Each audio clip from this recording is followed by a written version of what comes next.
The Magician's Nephew, Chapter 14. The Planting of the Tree. "Well done," said Aslan in a voice that made the earth shake. Then Diggory knew that all the Narnians had heard those words, and the story of them would be handed down from father to son in that new world for hundreds of years, perhaps forever. But he was in no danger of feeling conceited, for he didn't think about it at all now that he was face to face with Aslan. This time he found he could look straight into the lion's eyes. He had forgotten his troubles and felt completely content. "Well done, son of Adam," said the lion again. "For this fruit you have hungered and thirsted and wept. No hand but yours shall sow the seed of the tree that is to protect Narnia. Throw the apple toward the riverbank where the ground is soft." Diggory did as he was told. Everyone had grown so quiet that you could hear the soft thump where it fell into the mud. "It is well thrown," said Aslan. "Let us now proceed to the coronation of King Frank of Narnia and Helen, his queen." The children now noticed these two for the first time. They were dressed in strange and beautiful clothes, and from their shoulders rich robes flowed out behind them to where 4 dwarves held up the king's train and 4 river nymphs, the queens.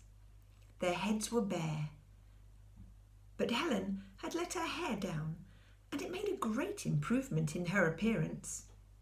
But it was neither hair nor clothes that made them look so different from their old selves. Their faces had a new expression, especially the king's. All the sharpness and cunning and quarrelsomeness which he had picked up as a London cabby seemed to have washed away, and the courage and kindness which had always been there was easier to see. Perhaps it was the air of the young world that had done it, or talking with Aslan, or both. "Upon my word," whispered Fledge to Polly, "my old master's been changed nearly as much as I have. Why, he's a real master now." "Yes, but don't buzz in my ear like that," said Polly. "It tickles so." "Now," said Aslan, "some of you undo that tangle you have made with those trees, and let's see what we will find there." Diggory now saw that there were 4 trees that grew close together. Their branches had been laced together or tied together with stitches so as to make a sort of cage. The 2 elephants with their trunks and a few dwarves with their little axes soon got it undone. There were 3 things inside. One was a young tree that seemed to be made of gold. The second, a young tree that seemed to be made of silver.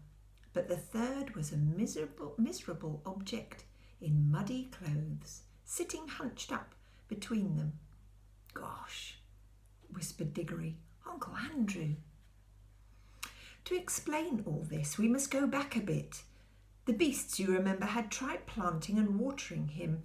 When the watering brought him to his senses, he found himself soaking wet, buried up to his thighs in earth, which was quickly turning to mud, and surrounded by more wild animals than he had ever dreamed of in his life before. It is perhaps not surprising that he began to scream and howl. This was, in a way, a good thing, for at last it persuaded everyone, even the warthog, that he was alive. So they dug him up again. His trousers were really in a shocking state by now. As soon as his leg was free, he tried to bolt, but one swift curl of the elephant's trunk around his waist soon put an end to that. Everyone now thought he must be safely kept somewhere till Aslan had time to come and see him and say what should be done about him. So they made a sort of cage or a coop all around him. Then they offered him everything they could think of to eat.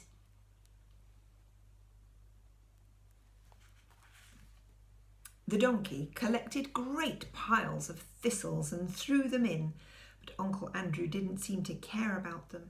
The squirrels bombarded him with volleys of nuts, but he only covered his head with his hands and tried to keep out of the way.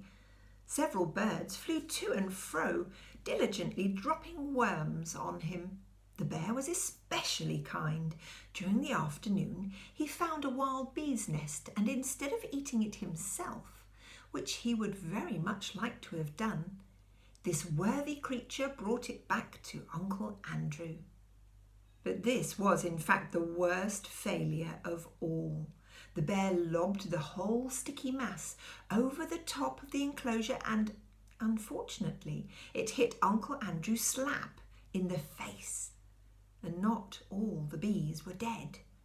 The bear, who would not at all have minded being hit in the face by a honeycomb himself, could not understand why Uncle Andrew staggered back, slipped, and sat down.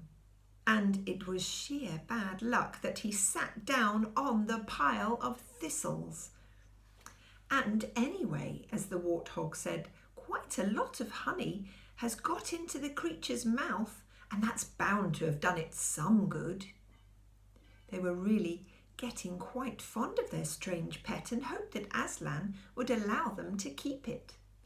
The clever ones were quite sure by now that at least some of the noises which came out of its mouth had a meaning. They christened him Brandy because he made that noise ever so much. In the end, however, they had to leave him there for the night. Aslan was busy all that day instructing the new king and queen and doing other important things and could not attend to poor old Brandy. What with the nuts, pears, apples and bananas that had been thrown into him, he did fairly well for supper.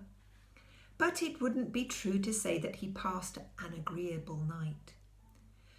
"Bring out that creature," said Aslan. One of the elephants lifted Uncle Andrew in its trunk and laid him at the lion's feet. He was too frightened to move.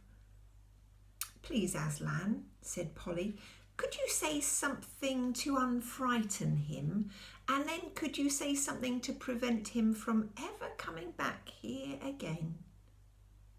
"Do you think he wants to?" said Aslan. "Well, Aslan," said Polly, "he might send someone else. He's so excited about the bar off the lamppost growing into a lamppost tree, and he thinks—" "He thinks great folly, child," said Aslan. "This world is bursting with life for these few days because the song with which I called it into life still hangs in the air and rumbles in the ground. It will not last for so long. But I cannot tell that to this old sinner, and I cannot comfort him either. He has made himself unable to hear my voice.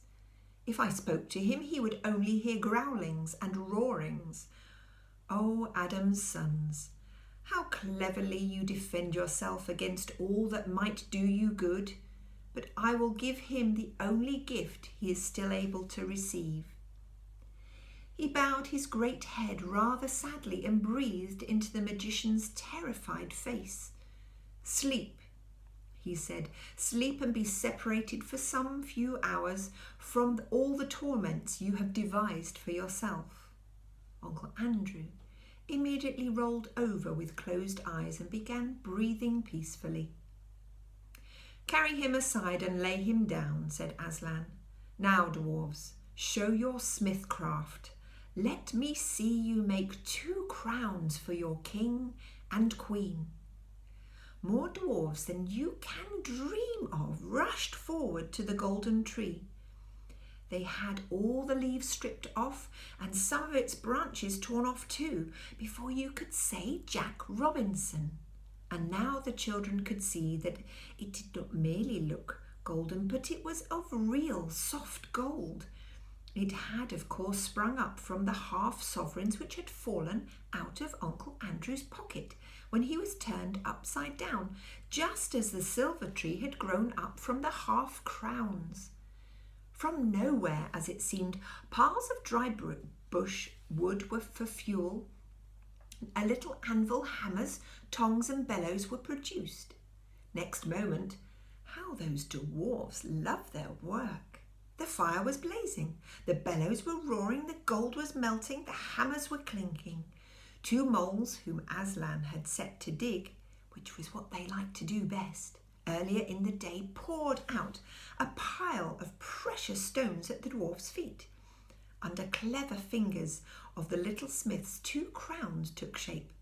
Not ugly, heavy things like modern European crowns, but light, delicate, beautifully shaped circlets that you could really wear and look nicer by wearing. The king's was set with rubies and the queen's with emeralds. When the crowns had been cooled in the river, Aslan made Frank and Helen kneel before him, and he placed the crowns on their heads. Then he said, "Rise up, King and Queen of Narnia and the Isles of Archenland. Be just and merciful and brave.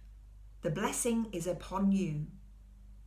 Then everyone cheered or bayed or neighed or trumpeted or clapped its wings, and the royal pair stood looking solemn and a little shy, but all the nobler for their shyness.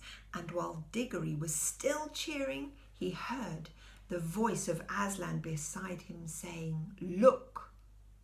Everyone in the crowd turned its head, and then everyone drew a long breath of wonder and delight. A little way off, towering over their heads, they saw a tree which had certainly not been there before. It must have grown up silently, yet swiftly, as a flag rises when you pull it up the flagstaff. While they were all busied about the coronation, its spreading branches seemed to cast a light rather than a shade, and silver apples peeped out like stars from under every leaf. But it was the smell which came from it, even more than the sight, that had made everyone draw their breath. For a moment, one could hardly think about anything else.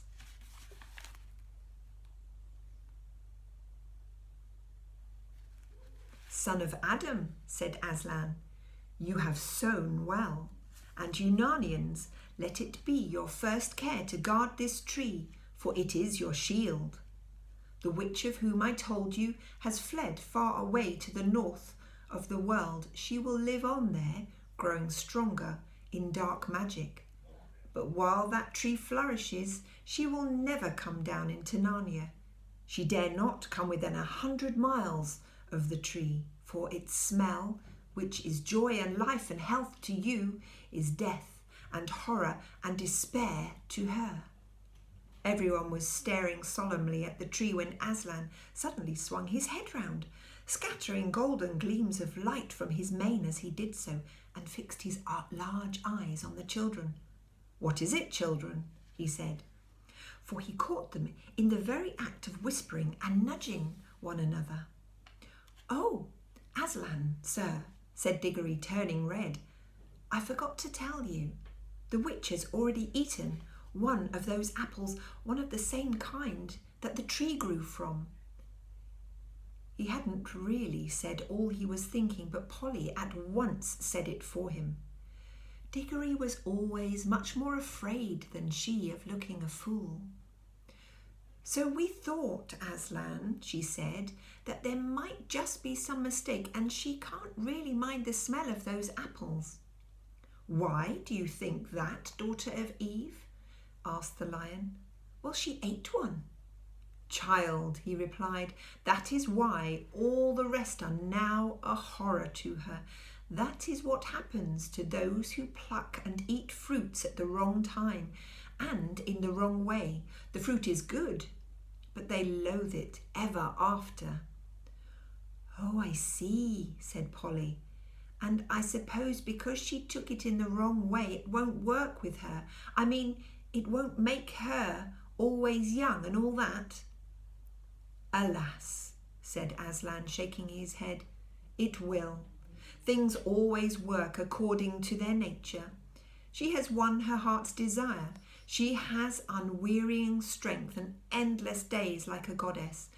But length of days with an evil heart is only length of misery, and already she begins to know it. All get what they want. They do not always like it." I nearly ate one myself, Aslan," said Diggory. Would I? You would, child, said Aslan, for the fruit always work. It must work. But it does not work happily for any who pluck it at their own will.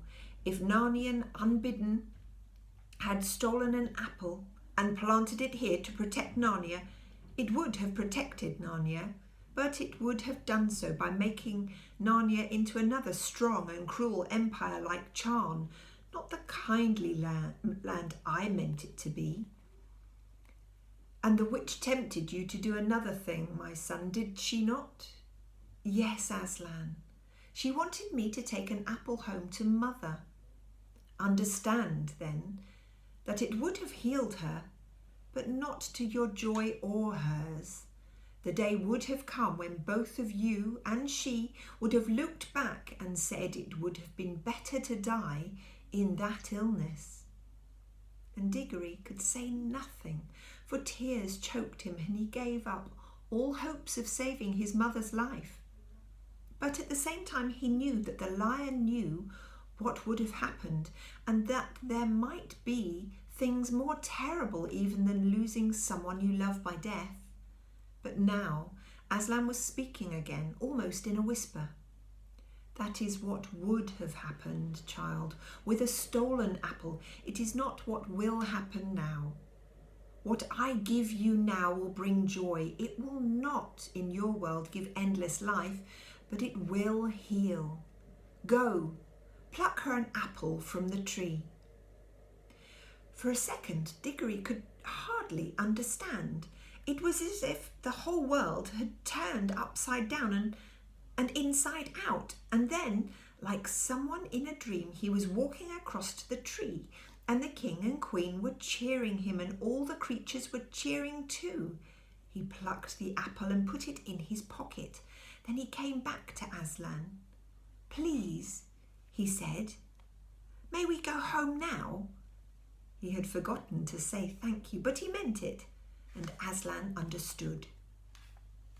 And that's the end of the chapter.